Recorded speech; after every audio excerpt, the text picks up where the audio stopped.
Anugerah dari Tuhan Yesus Kristus, kasih setia Allah Bapa, itulah kiranya menyertai kamu sekalian. Amin. Firman Tuhan di pagi hari ini tertulis di Mazmur pasal 40 ayat 9. Aku suka melakukan kehendak-Mu ya Allahku. Taurat-Mu ada dalam dadaku.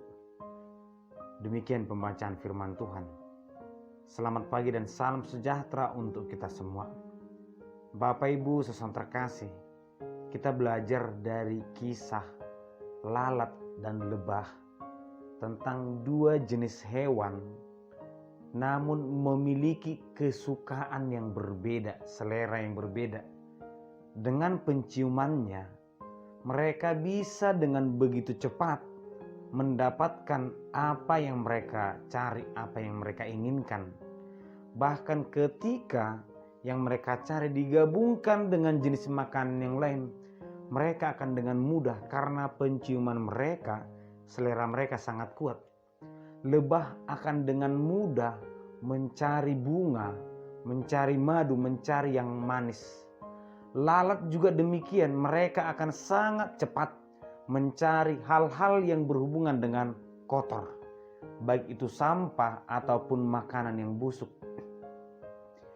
Dan sangat sulit bagi kita seandainya kita berbicara kepada lalat untuk mengatakan kepada lalat bahwa sebenarnya bunga itu, madu itu jauh lebih indah, jauh lebih manis daripada sampah.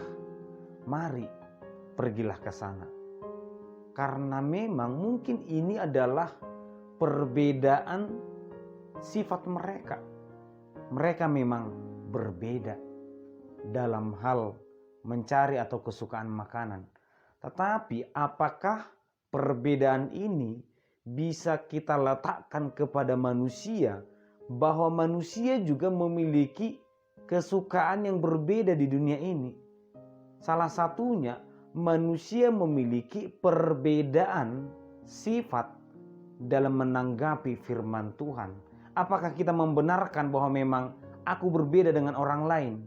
Bahwa kita membenarkan ada saja seseorang yang sangat senang mendengarkan firman Tuhan, namun ada seseorang yang lebih senang mendengarkan hal-hal yang tidak berhubungan dengan kebenaran?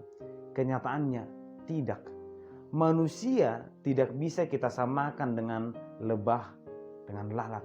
Manusia diciptakan Tuhan untuk memiliki kecintaan yang sama terhadap firman Tuhan. Namun kenyataannya memang kita melihat kecintaan itu berbeda. Ada saja memang manusia yang sangat setia mendengarkan firman Tuhan, bahkan kehadirannya ke dalam rumah ibadah seakan-akan tidak bisa terlambat sedetik pun. Ada yang harus ikut memulai dari awal sampai akhir. Tetapi ada saja yang mungkin suka terlambat ataupun merasa nyaman ketika dia terlambat. Tetapi bahkan mungkin ada saja yang hanya ingin mendengarkan khotbahnya. Seakan-akan itu sudah mengatakan, itu sudah menjadi bagian atau inti ibadah itu. Ada perbedaan.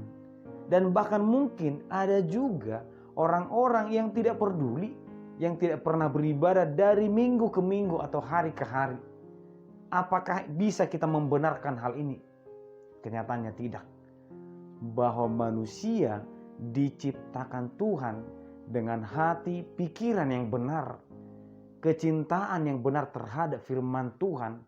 Namun ini bisa saja terjadi tergantung bagaimana manusia itu dalam perjalanan hidupnya. Contohnya tentang selera makanan. Kita tidak boleh terlalu cepat mengatakan bahwa makanan kesukaanku adalah nasi goreng. Makanan kesukaanku adalah daging sapi. Jangan-jangan makanan yang selalu kita lihat adalah makanan tersebut, sehingga kita terlalu cepat mengatakan itulah makanan kesukaanku. Atau jangan-jangan lingkungan atau orang tua mengatakan ini yang harus kamu makan, ini yang harus kamu minum. Sehingga pemikiran kita, pemahaman pengenalan kita terhadap jenis makanan yang lain tertutup dan kita mengatakan inilah makanan kesukaanku. Demikianlah mungkin juga banyak manusia yang mengatakan inilah kesenanganku, inilah cita-citaku, inilah keinginanku. Jangan-jangan itu hanya karena bagian dari wawasan yang sangat sempit yang tidak bisa melihat banyak hal. Kecintaan kepada firman Tuhan, Taurat Tuhan juga mungkin seperti itu. Pergumulan ataupun kita menggumuli bagaimana penyertaan Tuhan dalam hidup kita itu sangat jarang. Kita merenungkan bahwa Tuhan itu sangat baik, itu sangat jarang kita lakukan. Bergumul, berdoa kepada Tuhan itu sangat jarang kita lakukan. Sehingga hal tersebut akan mendorong kita untuk mengurangi kecintaan kita kepada firman Tuhan. Dari awal Tuhan menciptakan manusia. Manusia itu tunduk kepada Allah. Tetapi perlahan manusia mencari kesukaannya sendiri. Pada saat itu juga dia akan meninggalkan Tuhannya. Bapak Ibu saudara terkasih, di pagi hari ini Daud mengatakan bahwa kesukaannya, kecintaannya itu sangat besar terhadap firman Tuhan. Bahkan Taurat Tuhan ada dekat dengannya di dadanya. Ini bukan karena keadaan dia yang berbahagia, bukan.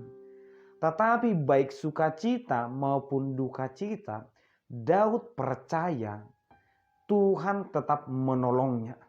Tuhan menyertainya, Tuhan mengangkat Daud dari yang bukan siapa-siapa, tetapi menjadi orang yang luar biasa. Dan dalam semua kesulitan yang dihadapi oleh Daud, salah satu ketika Daud berhadapan dengan Goliat, Daud berkata, dia mengandalkan kekuatannya, tetapi aku mengandalkan Tuhan. Dan dalam pekerjaannya juga dia selalu mengandalkan Tuhan. Benarlah bahwa kesukaan, kecintaan Daud itu adalah melakukan firman Tuhan, karena Daud menyadari firman Tuhan itu akan selalu benar, berujung kepada kebaikan.